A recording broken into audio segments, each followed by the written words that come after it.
Yan po, magluluto tayo ng pork sinigang. Kailangan natin baboy, kamatis, sibuyas, natin talong, okra, sitaw, at kangkong.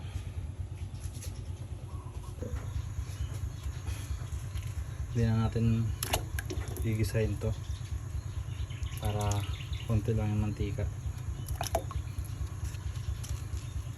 Pressure cooker lang natin.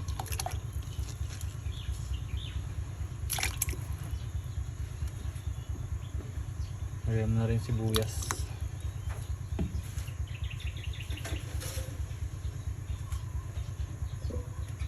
Lagyan din natin ng paminta.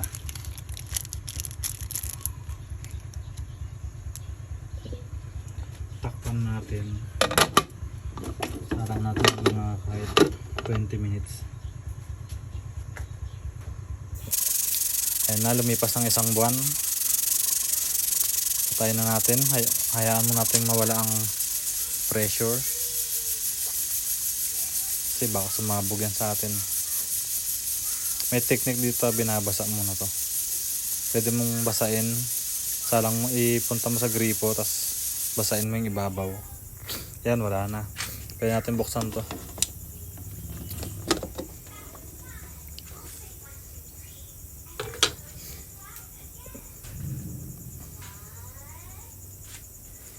Check natin. Tusok-tusokin yung tinidor kung malambot na. Check pa kayo ng iba kung pantay-pantay. Dito sa puntong to medyo matigas pa eh. Sasalang ko pa to. Hindi pa ako satisfied sa lambot niya.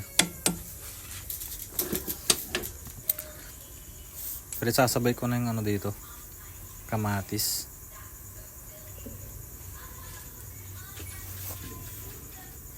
Yan, lagyan natin ng kamatis. Kasi salang natin ulit to.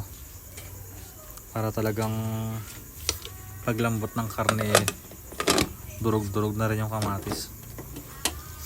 Siguro salang po natin to ng mga at least 2 minutes pa. Pwede na to. Yan, after isang buwan ulit, pasingawin ulit natin yung pressure. Tapos pwede natin itong buksan. Tingin ko malambot na siguro to.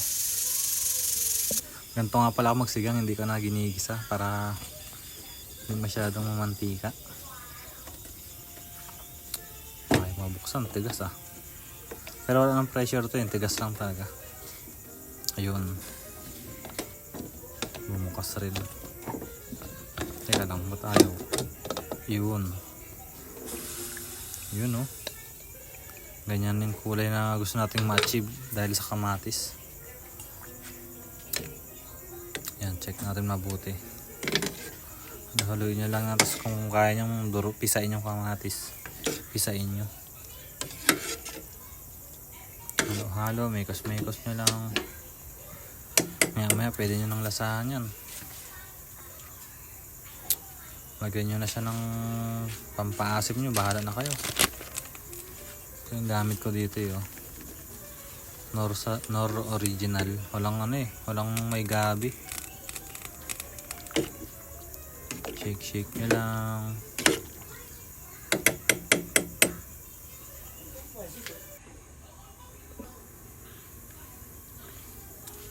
Yan. Tapos lagay nyo na yung mga matitigas na gulay. Kaya ng yan, sitaw. Matigas kasi yan. Tapos lagay nyo na rin yung okra para medyo anong kumapit yung lapot niya sa sabaw. Ihuli natin ilagay yung okra, ay yung ano, yung kangkong tsaka talong. Mabilis lang naman yan eh. Siyempre lagyan natin ng pinagbabawal na technique. Konti lang, pampalinamnam lang. Yan na. Kumulo na ulit siya. Halo-halo lang. Pwede na natin ilagay dito yung tira natin gulay. Siyempre tikman muna natin para alam natin kung kulang sa asim o kulang sa alat.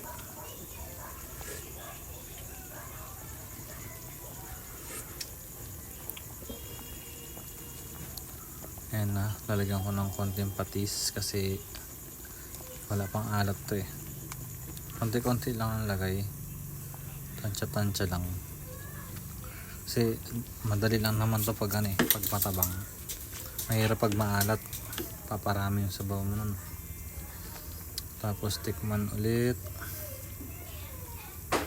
Okay na. Maya okay na yan. Okay na siguro to. Lagay na natin yung tirang gulay. Talong. Ayan talong. Tsaka sunod na rin natin yung kangkong. Punong-puno na yung lagayan ko. Ay punong-puno na yung pressure cooker.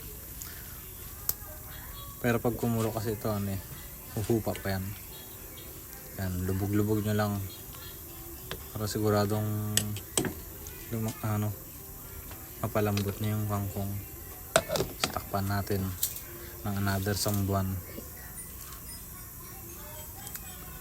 Makalipas pa yung isang buwan, ayan na. Pwede na to. Kain na tayo. Alright. Ito na ang ating pork sinigang. Patis, kalamansi at sili na lang to. Tsaka isang malamig na coke. Yun lang. Like and follow.